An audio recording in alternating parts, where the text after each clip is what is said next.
Jornal da Capital. Capital Entrevista. 7h38, estamos de volta com o Jornal da Capital, primeira edição desta segunda-feira, 6 de janeiro. E eu estou aqui com a secretária adjunta de Educação de Cuiabá, Edilene Machado. Antes de mais nada, secretária, é um prazer recebê-la na Capital mais uma vez. Seja muito bem-vinda, feliz ano novo. Feliz ano novo para você, a todos os ouvintes. Bom dia, um prazer é nosso poder estar contribuindo com a população, com as informações da educação. Tá certo. Antes de dar prosseguimento aqui na entrevista, você, ouvinte, pode participar aqui conosco da entrevista, mandando sua dúvida aqui para a secretária, tá? Manda no WhatsApp, no 98107-4204, você pode mandar a sua dúvida em texto ou através de áudio. Você também pode ligar e fazer sua pergunta ao vivo através do 3054-1019. Secretária adjunta Edilene Machado, eu gostaria da gente começar falando um pouquinho das ações realizadas no ano anterior, né, o que se passou em 2019. Eu gostaria que a senhora começasse falando primeiramente da questão do concurso, que foi um grande concurso da educação, se eu não estiver errado, o maior da história, agora na gestão Emanuel Pinheiro. Eu gostaria que a senhora falasse um pouquinho. Tá. Então, Cuiabá já há algum tempo sem o concurso, né? Nós fizemos aí um concurso porque todos os anos vem o teste seletivo. Certo. As pessoas participam desse teste seletivo, mas chega o final do ano e encerra, né? Fazer de novo. É um processo que, infelizmente, a gente não pode ficar sem. Sim. Esse ano nós temos o concurso, que foram para 2.002 vagas, né? É um dos maiores da história da rede do município de Cuiabá. Sim. Em todos os tempos. Então, nós já estamos dando posse para esses profissionais, né? No primeiro momento, nós estamos chamando os professores, os TDIs, que são os técnicos de desenvolvimento infantil, e as TNEs, técnico de nutrição escolar, são as chamadas merendeiras. Nesse primeiro momento, terminou essa atribuição, aí a gente passa para os demais, né? Sim, então assim, todos, por etapa, porque não tem como você fazer nem os exames, nem essa questão, né, sim, médica. É bastante burocrático, demorado, né? Isso, então a gente fez um escalonamento. Então, essa primeira fase, depois vem a segunda, e aí a terceira. Nós dividimos mais ou menos 3 etapas, para que a gente atenda bem esse profissional que está chegando à rede, que ele conheça todo o processo de como vai ser feito. Esse profissional agora, a partir de 2020, já vai estar... ele vai passar por um estágio probatório aí de 3 anos, né? A Sim, legislação normal, né? Em qualquer concurso. Então, e depois ele se efetiva automaticamente ao final do estágio probatório, né? Por que o concurso é interessante? Porque a gente tem, na educação, a gente trabalha muito na formação continuada, né? Então, aquele profissional que ele é só contrato, chega o final do ano, ele sai, ele pode o ano que vem não retornar. Exato. Então, a secretaria faz um investimento muito grande nessa questão da formação do profissional.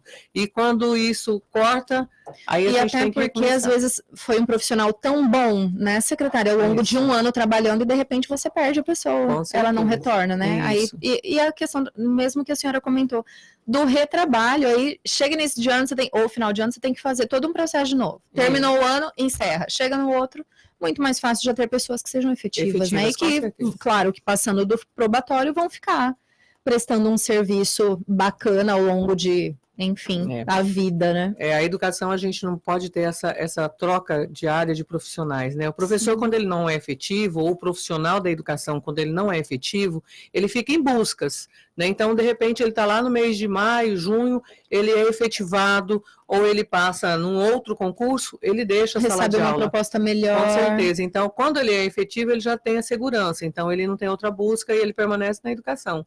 Para a educação, para o processo ensino-aprendizagem, para o resultado final, é muito melhor. Sem dúvida.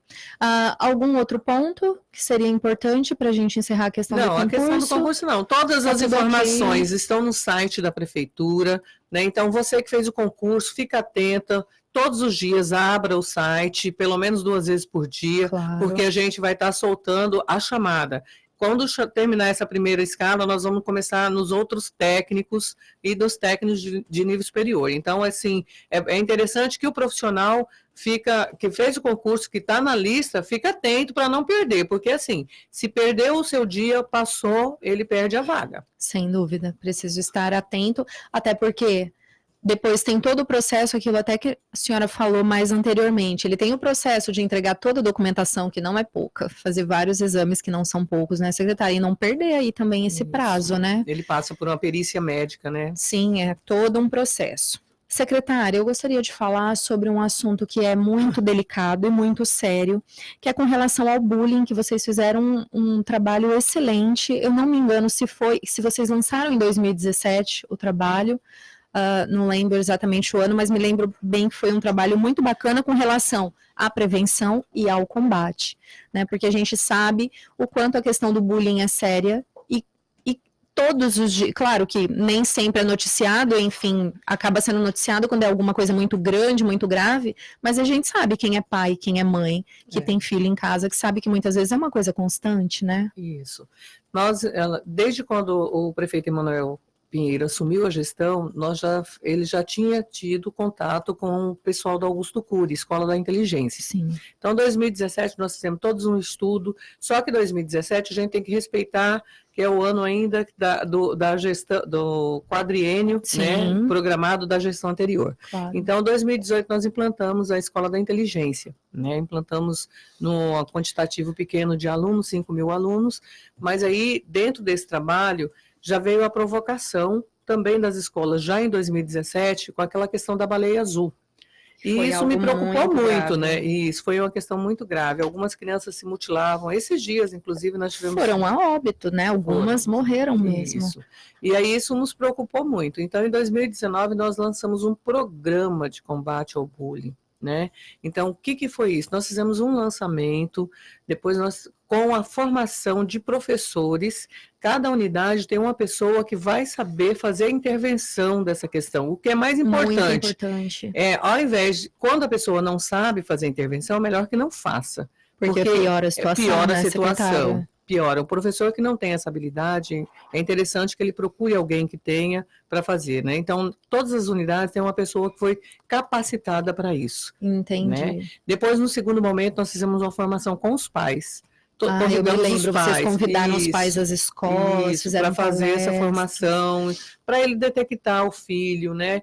Por que será que o filho não quer ir para a escola? A criança adora a escola, claro. Né? Então, assim, alguns pontos que foram... A criança já vai dando sinais que alguma coisa não está legal, né? Isso, aí depois nós fizemos uma caminhada maravilhosa, né? Nós fizemos uma caminhada na Getúlio Vargas com 2.000 alunos. Dela, foi muito bacana. Legal, né? Depois nós tivemos o dia D contra o bullying nas escolas, com a participação da comunidade interna e externa da escola. E nós tivemos depois no dia 20 de setembro, que se comemora o Dia Internacional contra o combate ao bullying. E aí a gente fez um fórum, ficou muito interessante. Foi aí que a gente encerrou, entre aspas, né, as atividades de 2019 dessa questão do bullying, né? Então, por exemplo, essa leva agora de professores novos que vão chegar, que passaram no concurso, já se tem todo um cronograma para que sejam preparados, já claro. Serão formados, né? Por exemplo, olha, só para você ter uma noção, a Escola da Inteligência, em 2018, nós atendemos 5.000 alunos. Certo. A Escola da Inteligência, em 2019, nós atendemos 30.000 alunos, 15.000 alunos. E este ano, nós universalizamos. O que nós vamos atender? Todas as crianças acima de 4 anos serão contempladas com o programa Escola da Inteligência. Aqui em Cuiabá, se eu não me engano, só tem 1 ou 2 unidades particulares, que é um material muito caro, a formação continuada, né, que tem esse programa. E Cuiabá vai ser universalizado. Tá certo. Chegou uma dúvida aqui, secretária da Edna Tax, que ela pergunta o seguinte: se nesse concurso você perde qualquer prazo, você perde a vaga mesmo se já entregou todos os documentos? Se perder o prazo, sim. Sim. Né? Isso está bem claro lá no edital, né? É interessante, por isso que eu falo, é muito interessante quando você presta um concurso, ficar atento. Muitas pessoas perderam prazo, não tinham o documento completo, né? Então, quando você presta um concurso, você já tem que deixar aquela documentação que está no edital organizada, né? Sim, já sabendo que você pode ser chamado, ser aprovado, né? Já tem que estar preparado. Secretária, voltando novamente a essa questão do bullying e da importância não só do professor, mas enfim, de todo profissional que está ao redor, a gente enxerga que em boa parte dos casos, aquilo que a senhora falou assim, olha, o pai precisa estar atento aos sinais que seu filho está dando, porque que ele não quer ir para a escola. A gente vê que muitos casos de bullying que aconteceram e que muitas vezes acontecem, os pais nem percebem, nem conseguiram ser sensíveis, às vezes porque trabalha o dia inteiro, chega em casa, o filho está dormindo, ou às vezes porque só vê o filho no final de semana, o filho fica com uma babá, e chega a casos horrendos que às vezes a gente vê realmente, de uma criança chegar, tentar matar a outra, e os pais ficam nessa situação de não conseguir enxergar, de não conseguir ver, e aí chamar também essa importância do pai estar atento. Ele é pai, né, secretária? Com é a responsabilidade dele. Hoje, o ano 2018, nós trouxemos Augusto Cury, e ele falou uma frase muito interessante. Hoje a sociedade somos mendigos emocionais. O pai sai para trabalhar, deixa a criança dormindo, ele retorna e às vezes a criança já está dormindo. Ele não tem esse convívio. A criança é totalmente isolada emocionalmente. Sim. Ela não tem aquela proteção. A gente sabe que tem casos e casos, claro, né? Tem aqueles pais que se preocupam em saber, mas a criança, normalmente, quando ela está sofrendo bullying, principalmente a vítima, ela tem vergonha de falar com os pais. Então, aquele pai que é muito rígido ou que cobra muito, né? Então, a criança não vai falar para os pais. Então, aí essa criança, sim, vai sofrer muito mais. Então, a nossa preocupação de fazer esse trabalho, principalmente com os pais, né, é alertá-los sobre isso, a forma de intervir, a forma de conversar, como falar com o filho, porque às vezes o pai, a gente hoje sabe que a nossa vida é muito corrida, sim, o pai chega em casa nervoso, problema de serviço, às vezes falta de dinheiro, falta de alguma coisa, e ele não consegue ter aquele carinho que ele precisa. A sensibilidade. Quando hoje a gente tem que pensar que um filho, a gente tem que fazer uma programação na vida da gente. Se você não tiver tempo para ter um filho, é melhor que não tenha, claro, né? Porque é muito complicado. O mundo hoje não é como antigamente, que a gente jogava bola na rua, brincava de bete, né? Hoje o mundo é quase todo virtual, né? Tem criança que não sai de casa, fica o dia inteiro no celular. E esses são os casos piores, né? Sim. Porque a criança não tem essa relação afetiva com as pessoas e ela não tem ninguém, né? Tem criança que se apega numa babá, numa profissional que trabalha na casa, numa professora, aí ainda consegue ter uma melhor informação, mas e aquelas que não tem ninguém? Ficam completamente introspectivas, vulneráveis. E é importante ressaltar, né, secretária, que a questão do bullying é aquela coisa constante. Né? Não é assim, hoje falou e morreu. Não, é aquela coisa. A diferença entre o preconceito e o bullying. O bullying é aquela coisa que todos os dias, tanto a vítima quanto o agressor tem essa necessidade. Porque esse agressor, na realidade, ele é uma vítima em algum lugar, principalmente em casa. Né? Aquela criança que o pai, às vezes, tem uma educação mais rígida, ele normalmente desconta isso com os colegas. Né? Então, é assim, vamos supor, ele vai pegar uma característica física e todos os dias ele vai tirar sarro, ele vai xingar, né, secretária? É diferente do preconceito. O preconceito, às vezes, fala do cabelo, uma fala, duas falas, né? Mas isso aí não é bullying. Bullying é aquela insistência, perseguição, então é necessário realmente que os pais estejam muito atentos. Secretária, tem algum outro ponto para o pai, para a mãe que está nos ouvindo, que é importante ressaltar ainda com relação ao bullying? Pois é, o pai ele precisa ficar muito atento a todas as ações da criança, principalmente aquela criança tímida, né? Essa criança tímida é a vítima número 1 do bullying. Né? Então a gente tem que conversar, fazer entender mais essa criança. O pai precisa de diálogo. O pai que conversa com a criança, ele consegue detectar mais fácil. Claro. Né? E ele não cobra tanto do filho. Cada um tem o seu tempo, as crianças têm o tempo delas, né? Tem criança que às vezes aprende com muita mais facilidade, tem criança que sofre bullying até em casa, o pai todo dia fala palavras de ofensas, e isso aí vai causando um desgaste emocional nessa criança, e outra coisa, não recupera nunca mais. É o que eu falo sempre nas reuniões grandes que eu faço com os professores.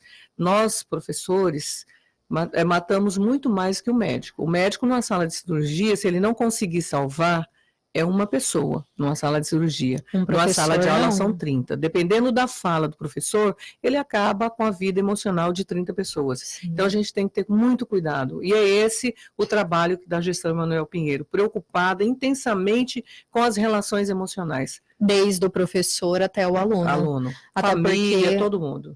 Até porque a gente vê constante também, né, secretária, na mídia, as agressões de alunos contra professor. Então, o professor também tem que ser muito preparado, né? Ele tem que estar emocionalmente muito, porque a gente sempre surge essa discussão aqui no Jornal da Capital, quando a gente fala de educação, secretária, que muitos pais acham que a responsabilidade do educar é da escola. Né? Então ele entrega para a escola e acha que é a responsabilidade da escola. Ok, quando eu voltar na minha casa tem que voltar hoje está muito fácil isso, né? Porque o pai, ele culpa a escola por tudo. Exato. Né? Hoje a gente trabalha muito essa questão. O que é responsabilidade da escola e o que é responsabilidade do pai, né? Os princípios, a educação, né, de princípios da pessoa vem da família. Aqui nós só vamos fazer o processo ensino-aprendizagem, né? Claro. É lógico que infelizmente não tem como fazer só isso. Né? Hoje nós vivemos numa sociedade que a gente precisa pensar também no social.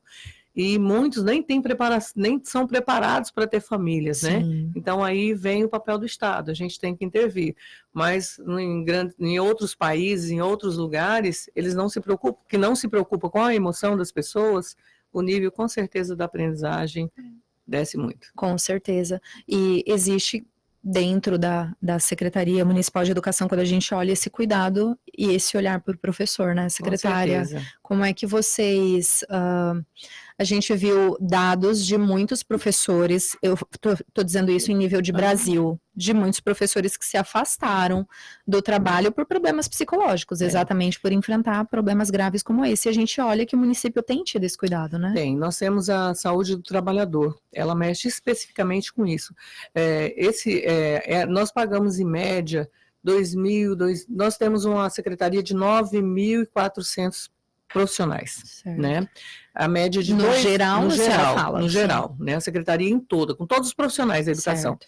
Normalmente a gente paga a média de 2.100 e poucos contratos para essas vagas. Então são pessoas que estão de licença-prêmio, pessoas doentes emocionalmente. A maioria das doenças dos professores são emocionais. Né? Aí tem o TNE, que são as merendeiras, problema de coluna, outros Sim. problemas. Mas é um número muito grande. Então a gente precisa de criar essa política de cuidado com esse profissional para que diminua esse vácuo na folha, né? E como que a secretaria atua em um caso assim? A secretária, por exemplo, de agressão de um aluno com um professor, imediatamente há um afastamento, claro, de ambos e o professor já é tratado? Como é que vocês lidam com esse tipo de situação? Olha, a questão do professor-aluno, na nossa rede é bem menor do que a das outras, Sim. porque nós trabalhamos mais com criança de menores, até o 6º ano. Nós só temos 2 ou 3 unidades que tem criança do 7º, 8º e 9º ano. Normalmente, essas agressões, ela acontece mais no ensino médio. Né? Não é na nossa rede. Maiores, mais adolescentes, mais rebeldes. Mas existem sim na nossa rede. E a gente faz um trabalho tanto com o aluno, quanto com o professor. Com certeza, o professor é o nosso foco. O professor precisa estar bem, né? Ele precisa estar bem, se sentir bem, para ele dar uma boa aula e realmente fazer o papel de professor. Sem dúvida, até porque os desafios são tão grandes, né, secretária? Sim. Quando a gente fala que tem pai que acha que o professor está ali para educar, né, o próprio filho, a situação é realmente complicada. Vamos mudar um pouquinho de assunto, secretária, para falar do PROAC, que eu achei muito bacana, que é o Programa de Alfabetização Cuiabana. Eu queria que a senhora explicasse para quem está nos ouvindo de onde nasceu o Start. A gente tem que criar isso tem que ser implantado aqui em Cuiabá. Então, eu sou da rede, né? Tenho 34, vou fazer 35 anos de rede. Nem entende muito, né? Não sei muita coisa da rede, né? Então, aí, quando nós assumimos, só que assim, você sendo técnica, você não consegue ter a informação geral. Geral de tudo. Quando eu peguei os números lá, 2014, 2015, 2016, as crianças do primeiro ciclo foram só aumentando, porque o primeiro ciclo é assim, primeiro, segundo, terceiro ano. Sim. Até então, era o primeiro ciclo, hoje nós já mudamos, né? Então, no terceiro ano, existia um número muito grande de retenção, e isso foi crescendo. Isso foi crescendo por quê? Porque o processo de alfabetização estava fragilizado. Certo. E aí a gente começou a buscar. Começamos a ler, nossa equipe, começamos a buscar experiências e visitamos nada mais, nada menos, várias vezes estive lá com a nossa equipe, Sobral. Sobral é uma referência nacional. Nível de país. De país, e eu acho que tem muita coisa para fora já, né? Então, assim, conhecemos a experiência de lá e dali ficou o ponto. Edilene, já sabia que o nosso ponto, a nossa fragilidade na educação sempre é ali. O início, a alfabetização. A criança tem que aprender a ler, ela tem que ter esse tempo ali, escrever e ler nesse tempo. E isso não estava acontecendo. Isso aí, ou seja, passa essa criança para frente, secretária, sendo que ele ainda não aprendeu. Isso, né? e aí vai indo, a criança. Tem pessoas, tem crianças no ensino médio, adolescentes, que não sabem escrever. Não conseguem escrever. E aí foi a nossa preocupação. Aí nós criamos o nosso PROAC, que é o Programa de Alfabetização Cuiabana. Por que ele é um programa? Porque ele, além do material, nós temos um material específico para esses alunos. Né? O ano passado nós investimos nas crianças do 1º e 2º ano. Este ano, a criança do 3º ano também já vai ter. Sim. A formação continuada desses profissionais. Né? Nós tivemos dentro desse programa Enxergar é Humanizar. Todas as nossas crianças, as crianças dessa faixa etária, elas foram triadas, aquelas que sentimos que tinham uma dificuldade grande visual, fizemos a consulta em parcerias, fizemos a aquisição dos óculos, né? E as crianças receberam. Né? É um processo que um processo que não tem como ter fim. Né? Esse ano, novamente, a gente vai fazer todas as triagens novamente, fazer a aquisição dos óculos. Por quê? Porque se a criança também não enxerga, como que ela vai ler? E muitas vezes nem o professor, nem o pai está atento, né? Olha, o professor. Professora, né? Professora Edilene, professora, assim. E muitas vezes, eu sou um caso, por exemplo, na minha infância, a minha mãe demorou um pouco para detectar que a minha aprendizagem estava difícil, que era porque eu não enxergava. Eu não enxergava o que estava no quadro. Então, o professor se atentou que toda vez que terminava a aula, eu ficava lá, segurando o caderno do amiguinho e copiando. Aí a professora, mas por que você está copiando? Não, é porque eu tô com dificuldade de ver. E estava sentada na frente. Com dificuldade de ver, então precisa ter essa... Um ponto interessante que eu conversando com os oftalmos acabo descobrindo, porque eu sou muito curiosa, é o tamanho da letra. Quanto maior a letra, maior a dificuldade da criança enxergar. Interessante. Entendeu? Então, assim, é uma questão interessante do pai observar também, né? Então, se a criança escreve grande demais, é porque pode ser que ela esteja... Então, aí no PROAC, no final, nós fizemos a prova Cuiabá esse ano, né? E nós já tivemos os bons resultados, né? Da proficiência da criança do 2º ano. Hoje o nosso 2º ano... Então, assim, só cortando a senhora, a criança que passa pelo programa, ela vai ser avaliada. Na realidade... Não é avaliada, é só para saber como é que está o desenvolvimento. É avaliada. Nós, da Secretaria de Educação, nós temos lá a prova Cuiabá, e ela avalia todos os alunos, inclusive a educação de jovens e adultos. Né? Então, assim, o que nós fizemos em 2018 foi uma avaliação diagnóstica, para a gente ver como que estava esse aluno. E em 2019, nós já criamos a prova Cuiabá, para ver esses resultados. O que a gente está fazendo? Está dando certo? É esse o caminho? Porque às vezes vamos continuar, vamos mudar isso, mesmo porque tem que fazer as adequações, né? E esse ano de 2020 nós vamos ter uma prova Cuiabá em março e uma em agosto. Uma inicial e uma intermediária, que aí dá tempo ainda de fazer as intervenções necessárias. E o PROAC ele veio com o objetivo único: melhorar a proficiência do aluno do 1º ciclo. Porque a gente, às vezes, eu lembro até, eu não sei se é a senhora, ou se foi quando veio o Alex, e eu até ri, que o Antero falou assim, acho que era o Alex Vieira, o secretário, e o Antero falou assim, mas por que a criança não sabe e tem que passar ela para frente? Por que hoje em dia a gente praticamente não se fala em reprovação? Em reprovar o aluno. Por exemplo, na nossa época, muito tempo atrás, se não tivesse nota e você não desenvolvesse para ter aquela nota, você não ia para frente. Você ficava retido ali. É porque é aquilo que eu te falei, cada criança tem um tempo. O seu tempo. Antigamente, a gente, quem não tinha o tempo, né, a pessoa ficava retida ali por muito tempo. Hoje nós temos na nossa rede vários profissionais para atender essa criança. Nós temos a sala de apoio. Né? Então, um aluno, por exemplo, de uma série, ele tem o professor de referência, o professor de educação física, o professor de sala de apoio, o professor da sala multifuncional para aquela criança que tem alguma deficiência, ele precisa da sala multi. Sim. Nós temos um professor que acompanha do PEMALFA, que é o programa de alfabetização. Então, toda essa estrutura é criado para dar o suporte para essa criança que tem essa dificuldade, claro. Entendeu? Então, o que a gente precisa saber é por que essa criança ainda não aprende. É isso que está acontecendo. Né, é a criança, é o professor, é a forma. E foi pensando nisso que esse ano nós vamos começar o que está sendo muito falado. Eu tive numa palestra com o Lucchesi, que é um nome muito interessante. Isso. E aí ele falou muito da questão da gestão de sala de aula. Então, 2020, nosso foco vai ser nessa gestão da sala de aula. O professor, ele faz a formação, ele está aplicando essa formação, né? Como que a gente vai fazer isso? Através de um monitoramento.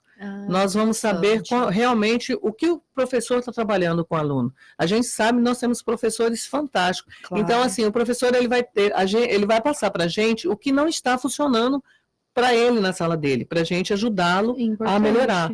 Entendeu? Sim. Isso é preciso, porque a gente só fazer a formação e não detectar o formato de isso está sendo aplicado, não vai garantir o resultado. Claro. Enquanto a gente falando dessa questão aí, da importância da questão do PROAC, a senhora citou a questão, a gente tem visto a referência, claro, do município com relação à educação e à inclusão de crianças que têm deficiência, que têm algum tipo de deficiência, que precisa de acompanhamento específico, e eu queria que a senhora falasse um pouquinho desse trabalho, que tem sido muito importante aqui na capital. Nós fechamos o ano aí com um pouco mais de 1.000 alunos deficientes. Desses, 930 tiveram CADs. O que é CADs? São as cuidadoras de alunos deficientes, né? Que é específico para aquele aluno, né, secretária? Mas o que é bom, interessante explicar para os pais que a CAD ela é uma companhia para o aluno, aquela criança que tem dificuldade de ir ao banheiro, de fazer sua refeição, de fazer não do processo de ensino-aprendizagem. Ela não é uma tutora. Ela não é professora. Não. Ela é uma cuidadora. Ela cuida da criança, por exemplo, a criança que tem alguma... às vezes a criança é um pouco agressiva, às vezes a criança não para sentada, às vezes a criança é cadeirante, precisa de ir ao toalete. Então ela está ali para isso. Para isso. É interessante o pai entender que essa criança, que essa profissional, ela não é professora, ela não tem o papel de educar. Interessante. Tá? Então, ela é cuidadora, né? Nós somos referência, isso começou lá em 2008, a questão da inserção da especial, e hoje Cuiabá está uma referência, é um ponto que a gente vem estudando muito, né? Fizemos muito para isso, temos aí a ecoterapia, né, que atende um número considerável de criança. Claro. Né? Então, assim, tudo que a gente pode inovar dentro da especial, a gente tem feito, né? Dentro da nossa política especial, ela vem abrangendo tudo, ela é o norte de todas as áreas, né? Sim. Ela fica no centro, aí vem de 0 a 3 anos, de 4 a 5, sim, e assim sucessivamente. Então, a gente precisa, o professor precisa, nas universidades, nós não aprendemos a lidar com essa situação. Aliás, com muitas, né? Hoje a universidade, infelizmente, não está deixando muito a desejar. Então, nós precisamos detectar e trabalhar. Então, essa criança, ela tem a CAD que acompanha, né? O papel dessa criança não é ela ficar só na sala de aula, claro, é que ela seja inclusa, que ela tenha um processo tem que interagir em todos os processos. E principalmente no da aprendizagem. A gente sabe das limitações de cada criança. Então, claro, dentro dessa limitação, ela pode crescer sim um pouquinho. Sim. E tem algumas crianças que a gente fica assim, crescem muito. Assim, é como se fosse um processo diferente mesmo na vida dela. E a gente vê vídeos tocantes, por exemplo, eu acho que eu vi uma semana passada de alunos, eu não sei, acho que não é Cuiabá, enfim, de alunos brincando na quadra, e tem uma criança que é exatamente especial na cadeira de roda, e ela tá lá no meio, as crianças dão a bola na mão dela, e ela joga a bola e rindo e toda feliz, né? Não pode...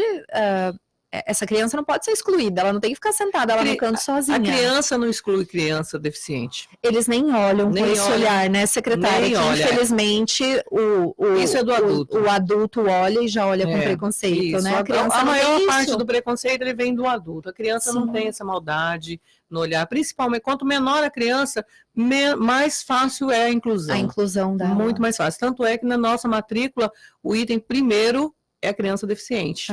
Né? A gente tem uma limitação que cada sala só pode ter no máximo 2 crianças, então isso... E aí é uma cuidadora para cada, secretário, ou é por sala? Não, é assim, existem deficiências que não precisam da cuidadora. Certo. É só aquela criança que realmente precisa, né? Entendo. Que a gente faz avaliação, né? Vem o boletim do médico, a gente faz uma avaliação, aí a nossa equipe interna vai estar. Existem CAD que atende 2 crianças, né? Então aí é diferente. Da demanda, a senhora me falou que vocês atendem 1.000. Existe uma demanda não atendida ainda? Existem. Olha, na legislação hoje, a gente acaba sempre ultrapassando a legislação. Ela só nos permite 750. E vocês já estão em 1.000. A gente, esse ano, ultrapassou um pouquinho de 1.000, né? Só que nem todas as crianças precisam de CAD. Só que, assim, nós não podemos superlotar a sala, que a gente sabe quando na sala que tem 2 crianças, às vezes, deficientes, o professor tem que ter muito mais atenção com essa criança e com as demais também. Sem dúvida. Secretária, vamos falar de 2020? Vamos falar das matrículas agora, para a gente encerrar, porque a matrícula para alunos novos começa amanhã, dia 7. E aí tem 2 datas aí, para uma regional tal. Eu queria que a senhora explicasse direitinho para o pai que está nos ouvindo, através da matrícula web, como é que vai funcionar a partir de amanhã a questão da matrícula. A nossa matrícula já é a web. Nesse momento, nós vamos fazer a matrícula para alunos acima de 4 anos. Né, porque da creche CMEI já foi feito lá em dezembro. Em dezembro. E lá é feita a solicitação. Isso, aí agora em janeiro, agora vai dia ser 21 chamado. de janeiro, nós vamos divulgar os pais, né, porque tem aqueles critérios, tá? O pai que conseguiu vai ser chamado, ele vai lá só para efetivar. A partir de amanhã, nós vamos trabalhar com as crianças da educação infantil, 4 e 5 anos, e ensino fundamental. Certo. Hoje nós não temos dificuldade, porque já é universalizado as vagas. Sim. Nós temos vagas, inclusive, até que sobram, né? Certo. Então, dia 7 e 8, nós vamos estar fazendo as matrículas através do site. Matrícula web. Matrícula web, pelo site, né? O que o pai tem que fazer? Ele tem que entrar lá no site da Prefeitura de Cuiabá, lá tem um linkzinho, matrícula web, ele vai entrar e vai fazer um cadastro, depois ele vai escolher a escola. Certo. Né? No dia 7 e 8 serão das regionais leste e norte. Pai, não se preocupe, o senhor entra dentro do site da Secretaria de Educação, dentro do site da Prefeitura, tem um link lá, Secretaria Municipal de Educação, lá tem todo o nome de todas as unidades por regional. Você vai saber o seu bairro em que regional está. Isso. E aí, no dia 9 e 10, é oeste e sul, né? Uhum. Então, o pai tem que fazer o cadastro, solicitar. Mas eu estou tentando numa escola, por exemplo, o pai quer uma vaga para o 2º ano matutino, nessa escola. Às vezes não tem matutino. Se não aparecer a vaga, é porque não tem vaga nessa escola, nessa série. Certo. Então, o que o pai tem que fazer? Ele procura vespertino ou uma escola mais próxima. Né? No site tem todas as informações. Tá? Excelente. Então, a partir de amanhã, vamos repetir, secretária, dia 7 e 8 para as regionais. Norte e leste. E dia 9 e 10, sul e oeste. Matrícula web, entra no site da prefeitura, lá tem todos os detalhes. Você, pai, que não sabe o seu bairro, por exemplo, em que regional que está, lá tem todos os dados. E para quem tem dúvida também, tem o 0800 646 2003 ou 3645 6560.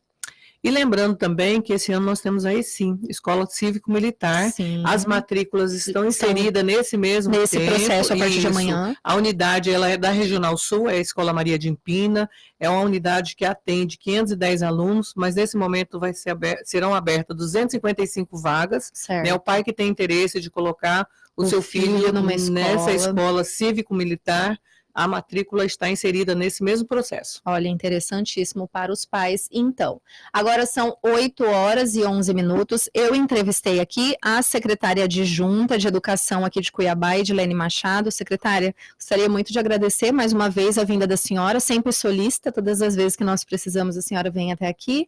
Desejar aí mais uma vez, um feliz ano novo, um ano de trabalho que seja realmente próspero, e eu vou deixar o microfone aberto para suas considerações finais, se tiver alguma outra informação que a senhora queira passar para os pais que estão nos ouvindo, que eu não tenha perguntado. Pois é, eu gostaria muito que todos os pais que tenham dificuldade de fazer a matrícula web, entrem em contato naquele 0800 Pode que nós repetir, já falamos, é o secretária. 0800 646 2003. Não conseguindo, por favor, procure a Secretaria de Educação, procure uma unidade próxima, mas não deixe de matricular seu filho. Tem uma coisa interessante que eu esqueci, eu vou colocar.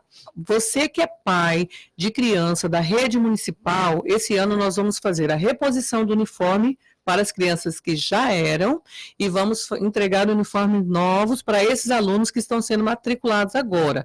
Agora são só alunos novos. E também, pai, você não vai precisar de comprar nenhum lápis para o seu filho. O prefeito Emanuel Pinheiro fez a aquisição e vai estar entregando para todas as crianças todo o material pedagógico, caderno, lápis, borracha. Então, isso é uma inovação, é a gestão Emanuel Pinheiro pensando principalmente naquela criança que não tem essas condições. Muitas cartinhas que eu peguei no correio pedindo material. É eu liguei e falei, olha, você vai receber. Se você é do município, você vai receber. Que excelente notícia, secretária. Pois é. Que excelente notícia. Então, você, pai, por favor, a partir de amanhã, fique atento aí na matrícula web através da internet. 8h13, eu vou para um breve intervalo e volto já já.